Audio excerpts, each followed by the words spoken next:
Everyone, this is Micaiah Costen with the Athletes section. Today we have a very special guest. If you haven't noticed already, the last names are the same. So we have my brother on here. He runs track for the University of Georgia, and I'll let him introduce himself. My name is London Costen, freshman at University of Georgia, track and field, running 400 meters, possibly 200 this year, and I'm excited to be here. Yeah, so he kind of already said what he runs. He came in with a 46.65 as his PR. He graduated from Landmark Christian School, and he's planning on studying communications while he's at Georgia. So, yeah, very excited to have you on. Why are you excited to come on here? Why did you agree to do this, besides me being your sister, if there wasn't any obligation? Um, I mean, personally, I like watching. I'm into podcasts, so I like watching podcasts, and I thought it'd be good to be on one. That's one of the reasons I'm Yeah. on here. All right. So I usually ask everyone to start from the beginning.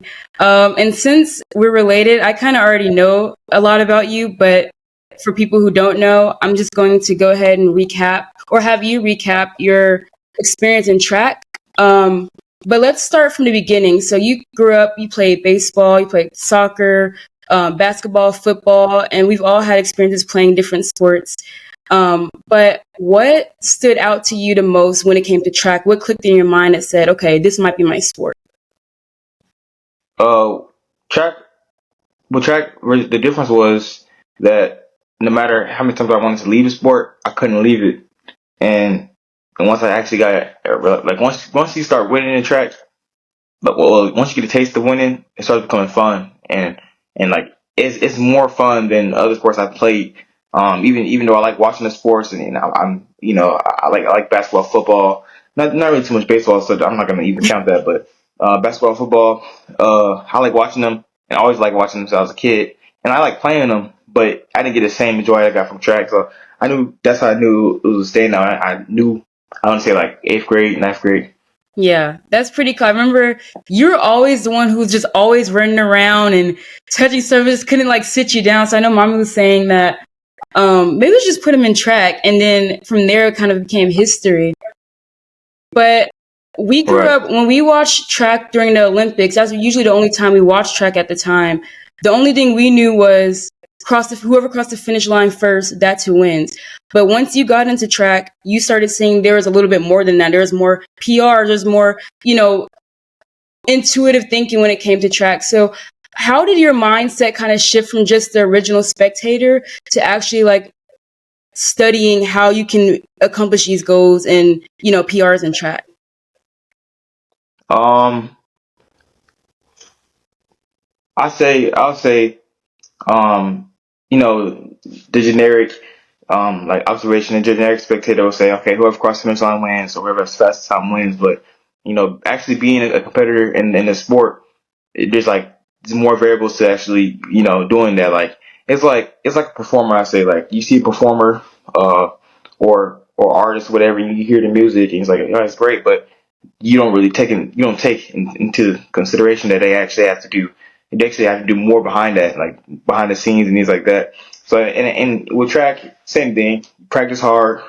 What you put in is what you get out, and that's why I like track too, because I mean you can really relate it with any sport, but I feel like track is one of the sports where like you learn a lot of lessons and vice versa from that Right. sport. What was the number one life lesson you've learned from this sport? Number one. I can name number one, but I can name a Okay. few. Like I just one I just said about putting in what you get out. That's a good one. And then there's the one about being prepared. Preparation meets success. I mean, preparation meets opportunity, then comes success. So then that goes with anything. Like whenever you're prepared for, let's say, a job interview, and an opportunity comes, boom, comes success and things like that. So and there's just a lot of things. Like I mean, and then there's injuries too. There's adversity. You learn to deal with adversity. Do a lot of sports. But for me personally, track and field, like basically every year, I got injured during track and field, and you learn how to deal with that.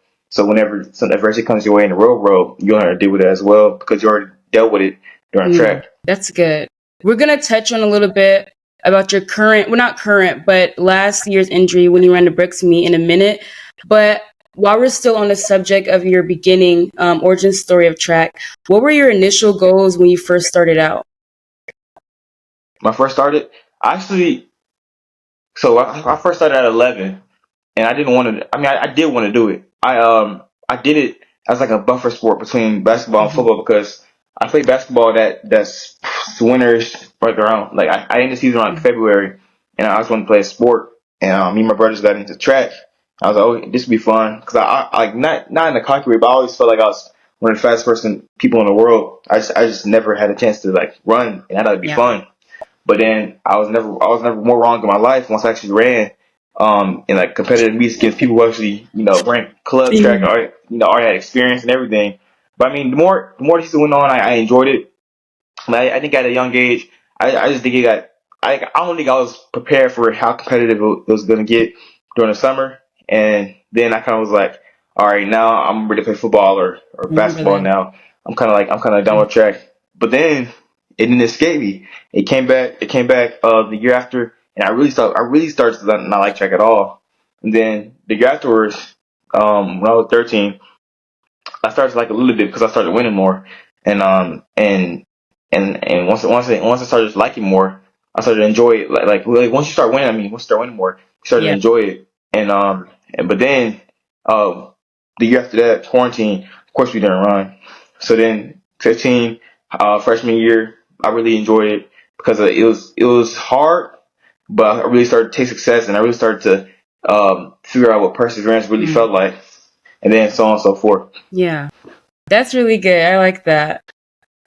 So since we did kind of touch on it a little bit, last year was your first year getting invited to the Brooks meet in Seattle, Washington, and you posted on Instagram that you didn't get the result that you wanted, but you're gonna come back hungrier and stronger. Kind of before we go into the aftermath of that, tell us about your experience first being invited and that excitement you felt getting there, but then also all the events in between. Right. So Brooks, as a freshman, that's my first time finding out about Brooks because my friend Malik Mixon, he goes to Ohio State. He got invited his junior year, and it was a big meet. We're watching it on the on the phone on the streaming service. And we saw them come out the tunnel with cheetahs and stuff, and I was like, dang, this is a big meet. I want to get there one day. And I wanted to get there my sophomore year, but I got hurt my sophomore year, and I feel like I really could have got there my sophomore year. But then when I got invited my junior year, it was I was excited, but at the same time, I was kind of like I didn't really know how to feel because I was excited to be able to Mm. go there, but I didn't know if I was going to be healthy to compete there because I was dealing with a hip flexor strain. No hip flexor. He's just trainer pull. I can't remember, but I was dealing with a hip flexor injury. Like around like I want to say like late April, early May. So throughout districts and state, I was dealing with that while Mm. running on it. And once I finished running on it, it hurted still. And I took a week break, and it was still hurting. So I was constantly doing rehab and treatment and things like that. But I didn't know I was overcompensating my left leg instead of like actually letting it heal. And instead of I just kept overcompensating my left leg, my backside, so my hamstring and my hamstrings are. So then going to Brooks, I was excited. I knew in my head I wasn't like healthy, but I felt like I could pull it off.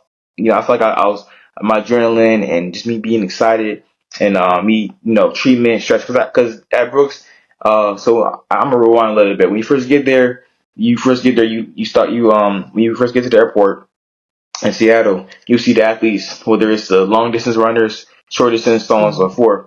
And then you will go on the bus, and then you go to the hotel. And in the hotel, they give you your name tag and all your things you need to be able to access different things. And then they give you your shoes, your jersey. They'll give you your what else they give you? They give you two jersey trainers. They'll give you like a Brooks PR Mm. chain. I wonder if I have them in the back. I'm not gonna look, but they give you a lot of gear and things It's like pretty that, and then cool. they take you to the track to shake out. And on my shakeout, I was like, I don't really know if I'm feeling it because my hamstring was Mm. hurting, and I felt like my hip was already healed up, so I'm like, my hip's not a problem no more. But now it's my left Mm. hamstring, the same hamstring injury last year. So I was like, I don't know, but I was like, I guess some rest tomorrow. We'll see how it feels. I really didn't want to run because I felt like I was gonna get injured, and I was gonna run New Balance to me afterwards, like literally less than a day. So I get on the track, well, before I get on the track, I get stretched out, and I'm like, this really don't feel good at all. And I'm in lane two, so if you're in the earlier lanes, like one, two, kind of three, but one and two mainly, you really got to get out faster than anybody else on the start because you got to stagger them because you're already Mhm. behind, and then so like I didn't get out that good, so because I was like it's too much impact on my hamstring, so I didn't get out that good at all, and I was trying to play catch up, and I had a lot of energy coming off the 275 to 300. I had a lot of energy coming off of it. I knew I was gonna start surging because I didn't start fast at all. And once I started surging, it popped. I was like, "Oh God, Lee!" Like in my head, like you don't pop, like you don't hear the pop, but you hear the audible Yeah. pop in your head. So like that happened. I was like, "Oh man!" I was like, "Dang!" And it wasn't the fact that I didn't. It's not. It wasn't the fact that I got hurt because, of course, pulling your hamstring Mhm. hurts. But that's the last thing I'm thinking. I'm thinking about, damn, to finish this race, and that was my whole mind the whole time. But yeah, and then even afterwards, they take you on a cruise, like a little 3 hour mini cruise, and you to like experience Seattle a little bit, and that's probably about it. That's about it. Wow, that's a whole journey. I'm glad you posted that though, because it kind of shows you, yeah, we can post the achievements and accomplishments and, everybody sees all of that. But then when you post that, not everything goes right all the time, especially on a big stage like Brooks. It kind of shows like the other side of things. So people don't just see the achievements, but they also see the downsides of it. But they can get to kind of know you a little bit better now that you're speaking on it. So I'm glad you posted that and kind of show both sides of the spectrum. Yeah, I feel like I have to post. I feel like it wouldn't be good if me for me going there and then just going Right. Like what ghost. So I happened? feel like I have to Right. post it. Yeah. Exactly, and then speculation and all that You're stuff. gonna So look it up. Like you you don't just even have post to it. look it up. I'm gonna let you know. Get jump in Right. front of it. Just like you get in trouble, or you did something and you try to Like, jump in oh front of mom, by it. the way, you might get a Yeah, call from that's what I feel like. Yeah. That's funny. That's so true though. That's very true.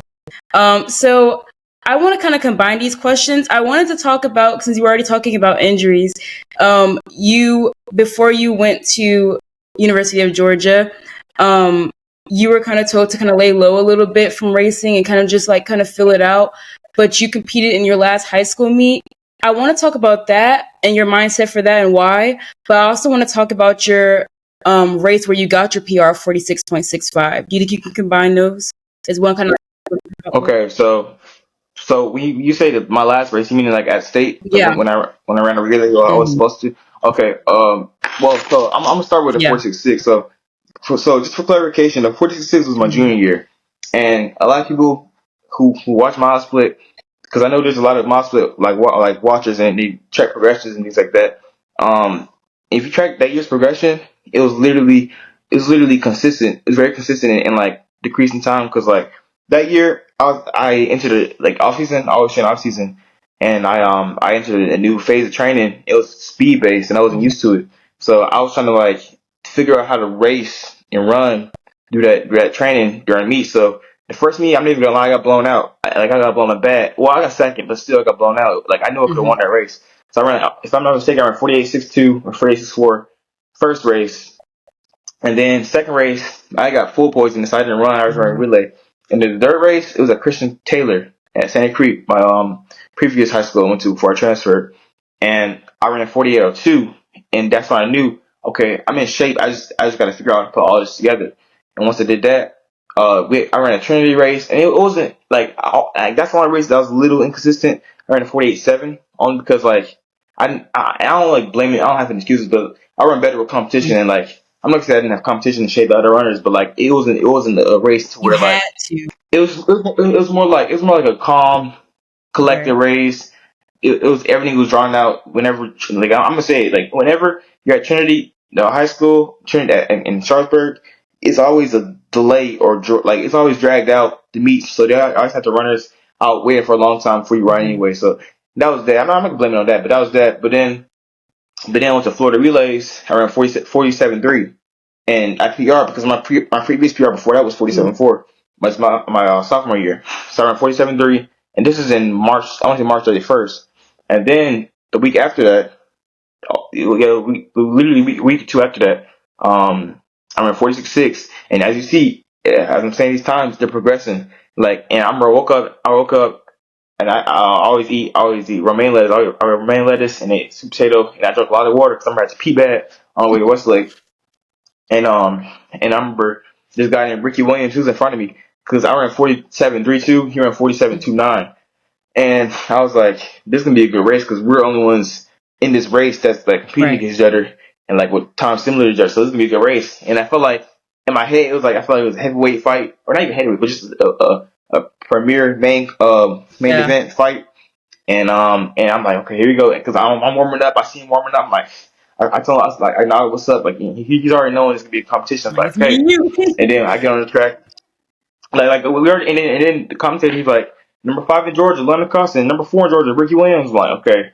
So like, I'm like, oh, here we go. Because mind you, we're not even seniors. We're juniors, and I'm not gonna go act with kids doing, but we're juniors, like holding the higher spots in Right. Georgia. So it's like, who? And then we went out to battle, and to be honest, I got out real fast. I was like, when I got out, I think he was on my back, so I got out super fast, and then I maintained it, and then like come off the curve, I felt energy, but I was like, hold on, where's he? Like no cocky stuff. I was like, where's he at? I was like, I'm thinking, because he's a fast time to me by 0.03 seconds. I'm thinking he's supposed to be like way ahead of me, or not even way ahead, but like right next to me. I'm like, where's he at? Because now I don't slow down, but I'm like conserving a little bit, because I'm like, let me relax, so I won't die out. Because I feel like I sprinted so much. I don't know if I was just adrenaline or not, but I feel like I got out and sprinted so Right. much. I need to calm down and allocate my energy in different phases of the race.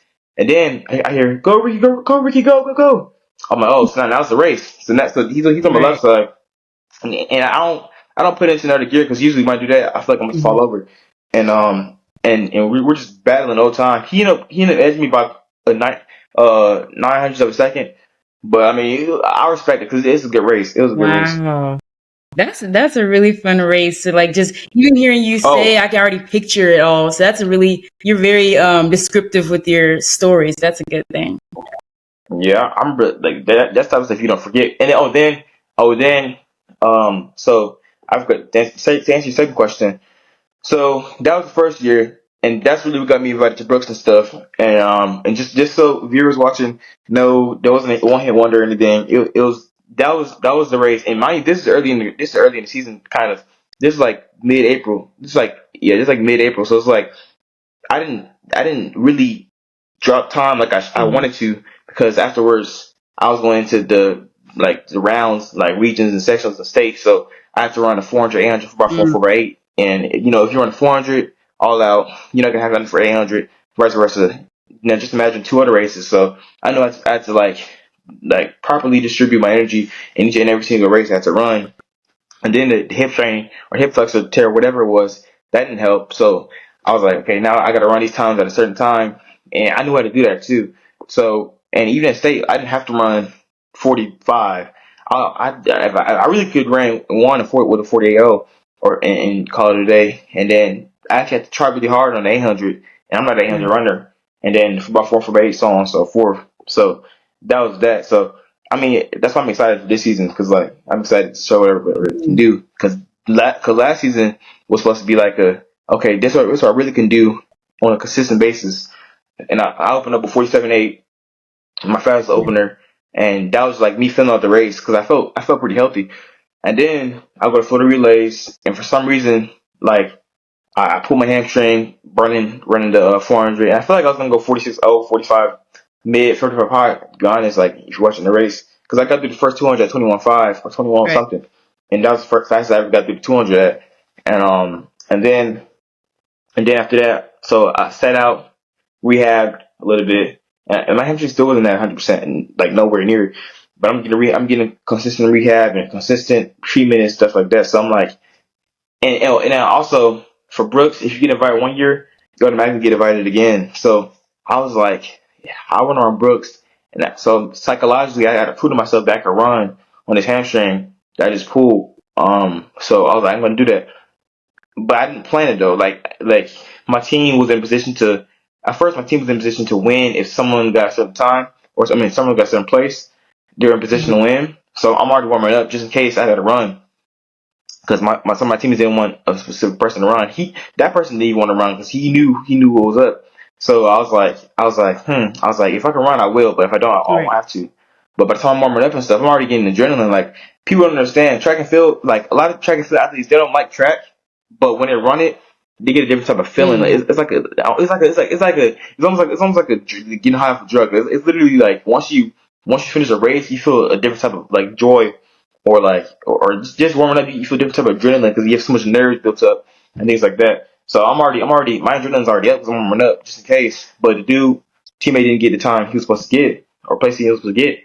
But I'm already like I'm already amped up, ready to go. And then my coach was like, "Do you want to do it?" I'm like, "I mean, why not?" Because my brother's on the team, and if we got first, we could have got a ring like that for about 14. So I'm like, if we're gonna do it, I gotta run for something. But I wish I could say this is ended happy ever I after. Everybody remember got a this.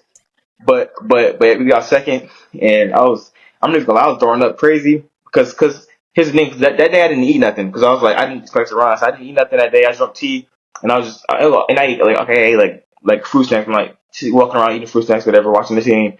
Mind you, I promise you, I went to bed like 3 at that day that night before. 'Cause I was talking to my teammates, whatever. I went to bed like 3. My phone like chill, like it's a regular day for me. But then you're like, oh, we want you to run. So imagine picture someone just going about their Mm. day, walking around, and oh, you want to run? I was Okay. okay, warm up, and then I'm already in the mindset like Right. let's run.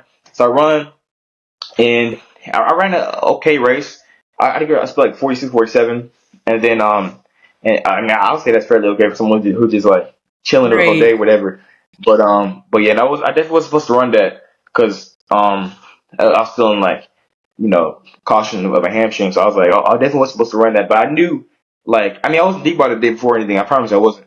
It was literally like Yeah, in the jump right at the spur of the moment. moment German moment, and I was like, because whenever I do something, I'm always thinking like benefits to myself. Like I'm like, if I do this, it has to be for something. And I was like, this helped me psychologically if I want to run Brooks. But I mean, I guess it was kind of lose lose because first we lost the race, and then I didn't even run Brooks that year because I was too cautious of my hamstring, and I knew. And it's crazy. The winner Brooks actually ran 47. I'm like, wow. Mm. So I was like, but the thing is, I don't want to play Russian roulette with my Yeah. hamstring. I was like, I don't want to take a Right. chance. And let's just say I went there and someone popped up a 45-2 or something like Exactly. that, and then the whole field runs 46 low, whatever. And now I'm like, I actually got to run, but then I didn't show up, and the field ran 47 and 47 on down. So I was like, man, Yeah. can't change the Yeah, time. no, I think you definitely made the right decision by not running it. Just, just like you said, stay cautious, especially when you have an upcoming season. Um, I just remember we were chilling, we were getting ready to wrap up after Darian, he's our other brother, his race, and we're hearing, oh, London's getting ready to run. We're like, no, London's not running. Like, he's not running this race. And the next thing we know, you're over here running around the track. And the next thing we knew, you're over here Yeah, behind the blocks, just laying down fatigue. We're like, what's going on? That was yeah. crazy.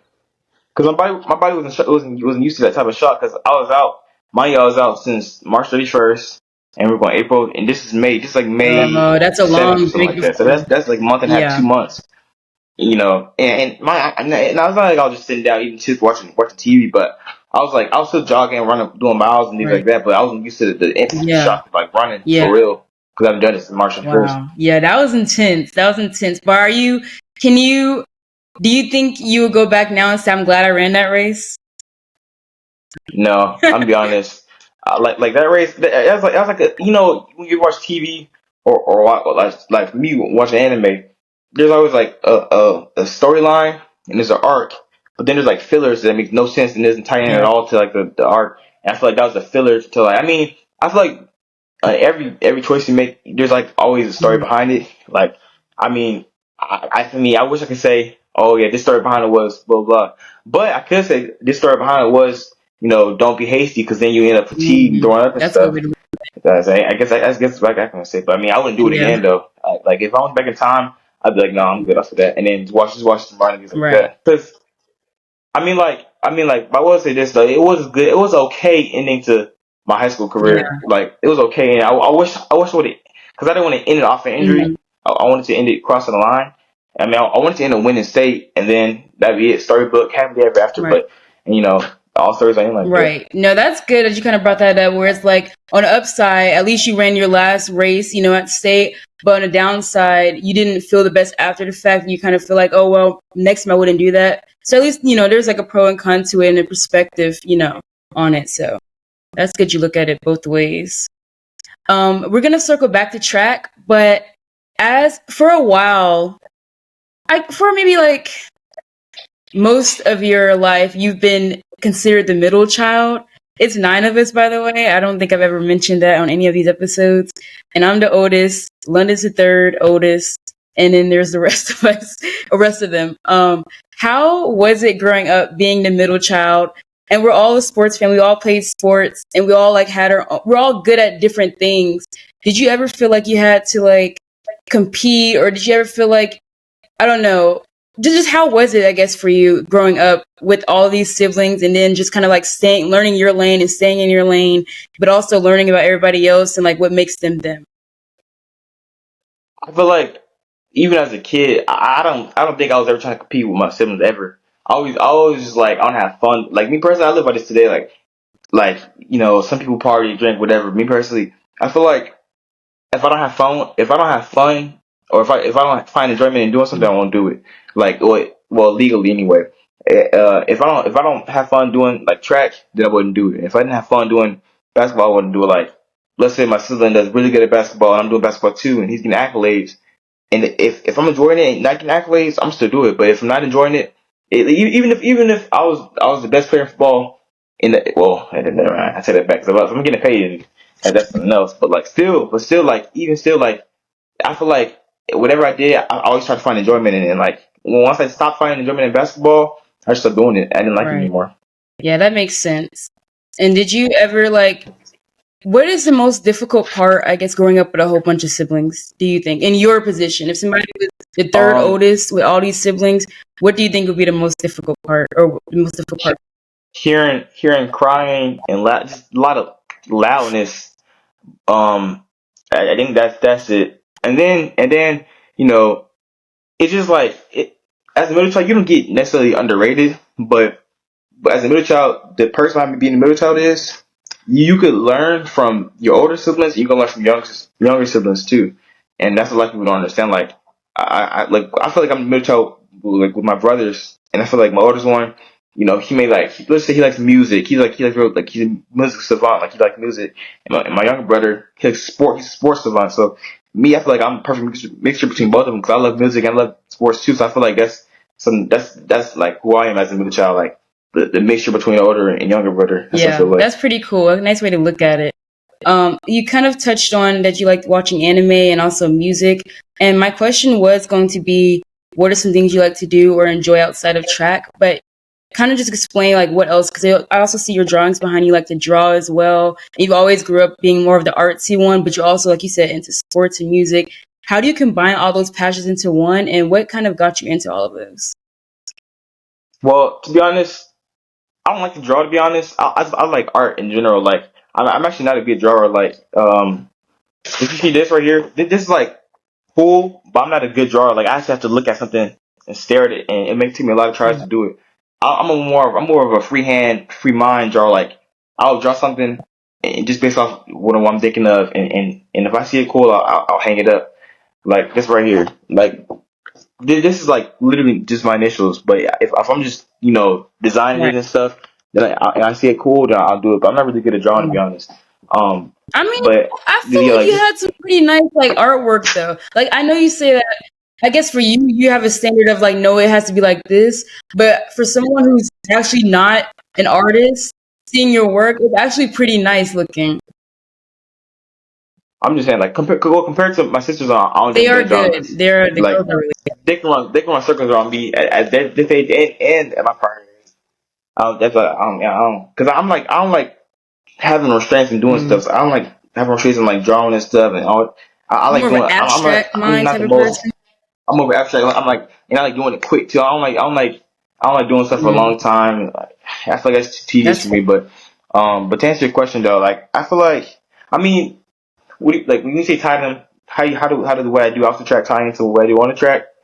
Or Um, maybe, well, that, but also mostly like how do you juggle all of these interests? Like you like watching anime, you also like art, but you also like music, and then you also do track, and you also have academics. Like, how are you able to balance all of those? What got you into them, and yeah, how do you tie them into the track? Well, I mean, I can't say a specific thing that's got me into art, like liking art. I like art. Like I like it. I just like it, I guess. Um and then like from just like music, I feel like music is through everyday life. So I just like listen to music. Like when I'm going to class, when I'm coming back from class, I'm at school, I just listen to music, whatever. Because I hate driving in silence and Hmm. stuff, and hearing other people's conversations. So it's that, and then just juggling it, balancing it. I feel like everything has its own proper place. You can't put too much eggs in one basket. Whether it's like, because let's just say, if I put all my eggs in track, just off track, nothing out here, just track, only focus on track, then boy, I'm gonna have bad mental health, and it's gonna reflect on the track. So you gotta balance it out, and if you do all, if I'm just watching anime all day and not putting nothing into track, then that's gonna reflect too. And then if I'm just, listen to music all the time, same thing. So I feel like each and everything has its own proper Yeah, placement, and that's how I that's feel about pretty cool. it. What's your favorite anime? Naruto, that's never gonna Okay, change. nice. I remember when you first got into it. Yeah, Um, yeah. so what I kind of want to, we are getting close to time, but I kind of want to go into you going through commitment, your whole commitment journey, visiting the colleges and just experiencing all of that, and what ultimately led you to Georgia. In case anybody didn't See, know, Georgia is my alma mater, and I'm super happy that he chose it. When he told me, I was very excited. So yeah, just tell me about that whole experience. so on this podcast, I'm not gonna lie about Yeah, go anything. for it. So I'm gonna be completely transparent. So I went on South Carolina, Auburn, Baylor, Oklahoma, and all those visits were cool, but they started getting Mm, repetitive. And to be honest, I thought I was gonna go to Oklahoma, to be honest, because I was like, okay, this is good school, good foreign program, and all the things I wanted was there, kind of. But then, but when you have parents actually care, actually see things. It's like, I'll say it like this: you watch a football game, and I mean, just people playing football game, and in the game, it's so fast paced, you like the quarterback won't always see who's open and always see who to throw it to and things like that. But us as spectators, we can see, oh, this person's open the whole time, and that that's true. person can see it. So me, I feel like I was in the game, I was in the recruiting process, and I'm trying to get recruited. But my parents were spectators, and they saw things I couldn't see. And ultimately, that led to me choosing Georgia because at first I was like complaining. I was like, I don't know if I want to go here, whatever. I already got my mind made up and things like that. And then it was nice. My dad was like, "Hey, and he had a good talking to me. He had a good Nice parent to stern talk to me talk. about a Yeah, nice it was stern he wasn't love to getting talk on to me you. It was about like, it was a good little stern. It was talk I needed. I say like even at the time I knew I needed that. Like I was like and the thing is the crazy part is I was already leaning towards Georgia regardless. I was like because the thing is like me personally I'm calling something how it is. I'm calling spade a spade. Like if something's better than something I'm not gonna lie around like yeah this no I already knew it was Georgia had everything I needed and then had everything I needed to be successful. And I'm not gonna tell like I got the end all be all because I don't. But I'm just saying like I feel like this is the right place for me to thrive in whatever I want to do. So my parents already saw that. And my parents already knew I was going to choose Georgia. Like you asked me. So and then that just led me to choose. I already knew by the second day. I already knew I was going to yeah, go here. And I was like, that's yeah, exciting. I'm glad you did. I knew like out of everybody, I was like, I could see London really liking it here. I don't know what it is, but I could just see him thriving here, just the whole community and everything. So I'm glad you're enjoying it. Um, yeah. And then the girls played a good part too. The females were good. A good 5% of why I went here too. I was like, I mean, like the moment I stepped foot on this campus, I was like, dang. I was like, these girls look kind of good out here in Georgia. And plus I'm from Georgia yeah, anyway, so I was like, I kind of know what to yeah, expect. Georgia native, born and raised. That's good. So for your whole story, if you was to get offered a biopic made about you, what actor would you want to play you in your story? London Costen, Okay. myself. I would play. Well, I mean, but okay, if we're talking about errors, if we're talking about like from errors, I'm not. I don't really know names like that. I mean, the only actors that I like think are pretty good are like Denzel and Michael B. Jordan and There's another actor I was thinking about a few weeks ago. I can't remember, but just those two are like actors. Will Smith's pretty cool, but I don't.